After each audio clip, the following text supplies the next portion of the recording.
નમસ્કાર દોસ્તો, હું છું ખુશ માકડ અને તમારું સ્વાગત છે મારી ચેનલમાં। તો આજે આપણે જવાનું છે સોમનાથ મંદિર।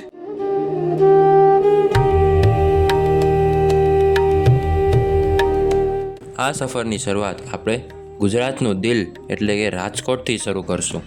રાજકોટથી સોમનાથ લગભગ 190 થી 200 કિલોમીટર દૂર છે। ગુજરાતના ગીર સોમનાથ જિલ્લામાં પ્રભાસ પાટણ સ્થિત અરબી સમુદ્રના કિનારે આ મંદિર આવેલું છે। સોમનાથ મંદિર ખૂબ જ આનંદદાયક અને પવિત્ર વાતાવરણ ધરાવતું મંદિર છે।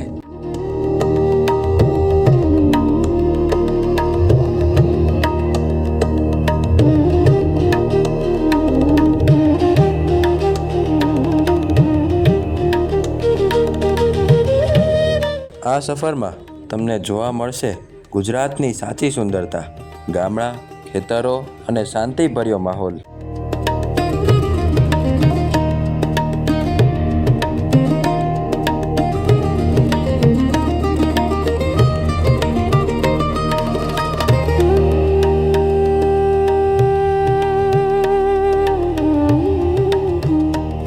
સફર લાંબો હોય તો થોડી એનર્જી પણ જોઈએ ને, એટલે અમે અહીં લીધો છે એક નાનકડો બ્રેક।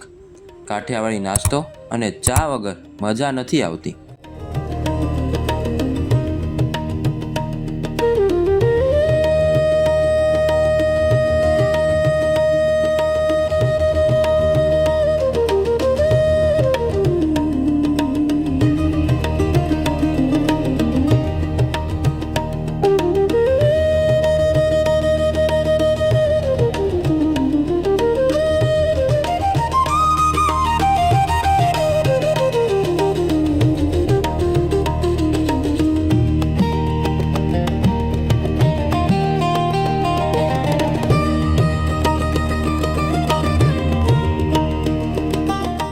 જ્યારે આપણે રાજકોટથી સોમનાથ જતા હોઈએ છીએ ત્યારે જૂનાગઢ બાયપાસથી સોમનાથ જવાય છે।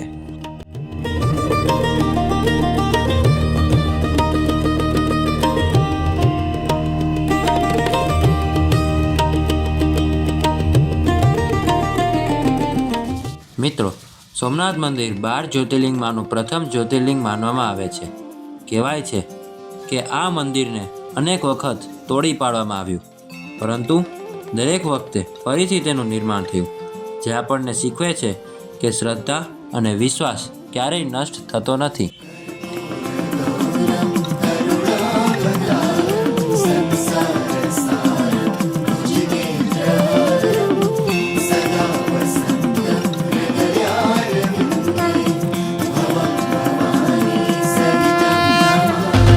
सोमनाथ महादेव भोलिया, सोमनाथ महादेव भोलिया, करूं तमारी सेव, जटामा वहे मात गंगेव, पतित ने पावन करती। पार्वती ना पति खोडले रमे, गुण नो पति जाप निज जपे, जती ने सती आरती रोज उतरती। हर हर हर। અહીંનું સૌથી સુંદર દ્રશ્ય છે મંદિરની બાજુમાં વહેતો અરબી સમુદ્ર, લહેરોની સાથે ભગવાન શિવની આરતીનો અવાજ। આ અનુભવ શબ્દોમાં વર્ણવી શકાતો નથી। જ્યારે તમે અહીં દર્શન કરવા આવો ત્યારે એક અનોખી શાંતિ અને સકારાત્મક ઉર્જાનો અનુભવ થશે। ઓમ નમઃ શિવાયના જયઘોષ સાથે આખું વાતાવરણ ભક્તિમય બની જાય છે। અહીં નજીકમાં તમને સ્વાદિષ્ટ ગુજરાતી ભોજન અને લોકલ માર્કેટ પણ મળશે, જે તમારી ટ્રીપ વધુ યાદગાર બનાવશે। કાળા ગરલ ધરલ નીલકંઠ ધતુરા ભાંગ તૃપ્તયા કંઠ નિશાચર ભૂત પ્રેત ના ચંદ ભયંકર ભૂરી લટાળા। કાળ તણા છો કાળ કંઠમાં ઝૂલી રહ્યા કંકાળ, આંગ પર રમે વિખ ધરવ્યાળ મણિધર મણિયલ કાળા। ગરલ ધરલ નીલકંઠ ધતુરા ભાંગ તૃપ્તયા કંઠ નિશાચર ભૂત પ્રેત ના ચંદ ભયંકર ભૂરી લટાળા। હર હર હર મહાદેવ ભોલિયા, હર હર હર મહાદેવ, હર હર હર મહાદેવ ભોલિયા, હર હર હર મહાદેવ।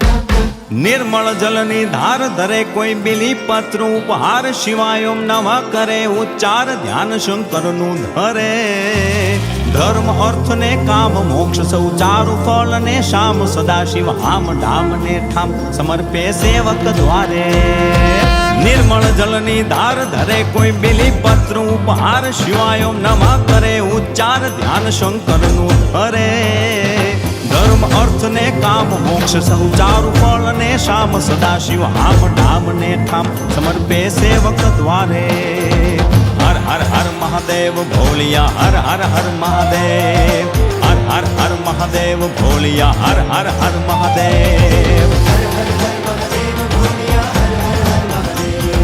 શિવ સમાન કોઈ દાતા નહીં.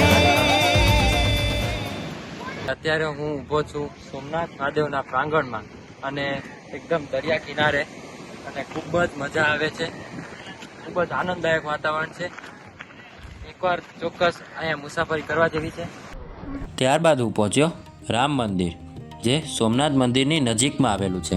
અહીંનું વાતાવરણ ખૂબ જ શાંતિપૂર્ણ અને ભક્તિમય હોય છે અને સાથે સાથે અહીંયા રામ નામની ચોપડી ખૂબ જ ભારે માત્રામાં ભરાય છે. ત્યાંથી આપણે જઈએ ભાલકા તીર્થના મંદિરે. અહીં એવું માનવામાં આવે છે કે આ જ સ્થળે ભગવાન શ્રી કૃષ્ણને બાણ વાગ્યું હતું અને અહીંથી જ તેમની લૌકિક લીલા પૂર્ણ થઈ હતી.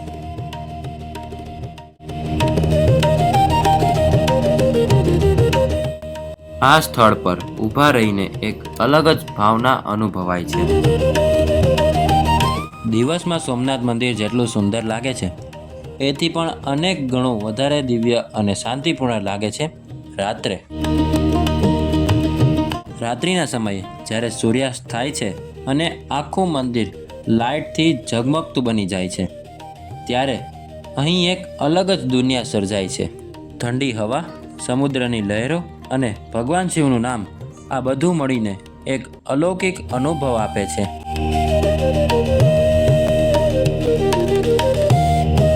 તો આ છે સોમનાથ, શ્રદ્ધા, શક્તિ અને અનંત વિશ્વાસનું પ્રતીક.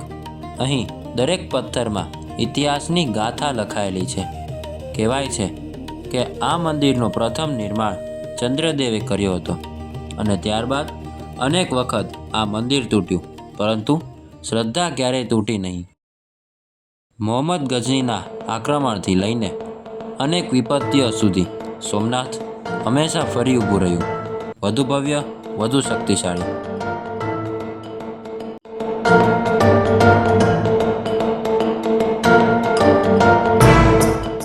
આ માત્ર મંદિર નથી, આ છે ભારતની અડગ આસ્થા અને આત્મસન્માનનું પ્રતીક.